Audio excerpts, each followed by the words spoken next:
How to make nachos with beef. You'll need the following materials to make the nachos.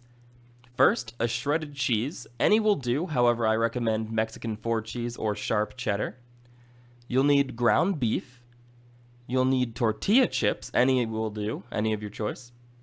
You'll need a fork or a spatula. Today we'll be using a fork. You'll need a microwave-safe plate, whether it's glass or paper, either will do. And finally, you'll need a pan to actually cook the beef in. You'll also need a few pieces of equipment, including a microwave and also a stove.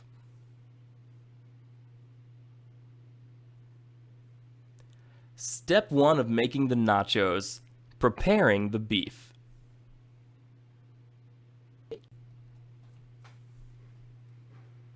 First, you want to take your beef and actually open it up. You can do this with your fork or you can do it with a knife. Now it's important to decide how much beef you actually want on your nachos. It's entirely up to you. There are not any specifications for how much meat you should use. Just try to eyeball it, and you can use your hand to take it out, or you can use the fork. Once it's in the pan and you have the size that you're looking for, you can actually start to smash it up a little bit. Now what this is going to do is actually make it cook faster, as it's going to be in smaller pieces, but it's also going to make it so that you have very good sized pieces of meat so that you can sprinkle them on top of your nachos when the time comes.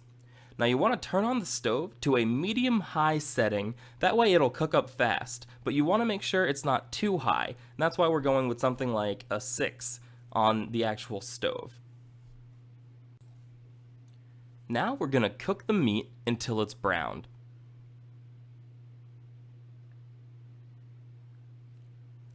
Once it's browned and mashed up so that you can easily sprinkle it onto your nachos, you want to make sure that there aren't any raw pieces of meat in there. And if there aren't, you can go ahead and turn off your stove. It's very important to turn it off, as it'll prevent any kind of hazards or fire from starting.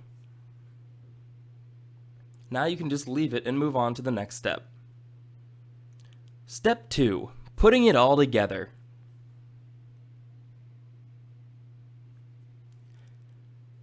Now that your meat's done, you can move on to the actual tortilla chip part of the nacho. You want to go ahead and open your bag and put a single layer of tortilla chips on the plate.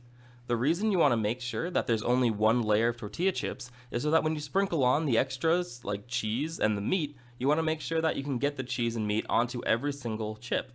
If there's anything hiding underneath another chip, the problem is it won't get very cheesy and it'll sort of ruin the whole platter. So it's better to just separate them as much as you can, like this. Now that your tortilla chips are laid out, you can move on to the cheese. Make sure you open the bag of cheese and then put an even coating of cheese onto the tortilla chips. It's important to note here that going overboard with cheese and putting too much on is much better than putting too little on. If there's too little on, you can't really just add more cheese later and then cook it again. So you want to make sure that you go overboard and pull off any cheese that you don't want later. Again, you want to make sure that there's an even coating so that when it melts, not all the cheese will pool in one area.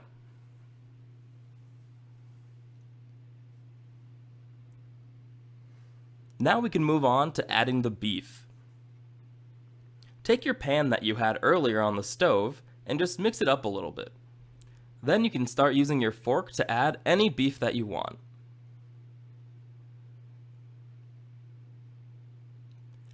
You don't have to use your fork, you can actually use your fingers if you want, but it's important to keep in mind that you have your hands washed if other people are going to be eating it, and that you want to make sure that the beef isn't still very hot. If it is, you could burn yourself accidentally.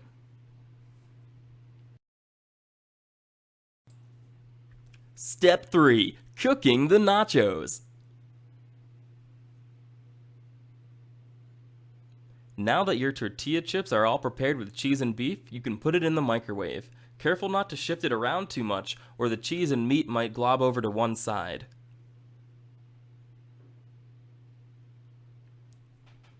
You want to cook for about 45 seconds or until the cheese is melted. Some microwaves only let you do it in allotments of minutes, so just hit the 1, which will add 1 minute, and then you can actually just look at the time and wait till there's 15 seconds left. Once the time's up, your nachos are ready, you can open up the microwave and pull them out.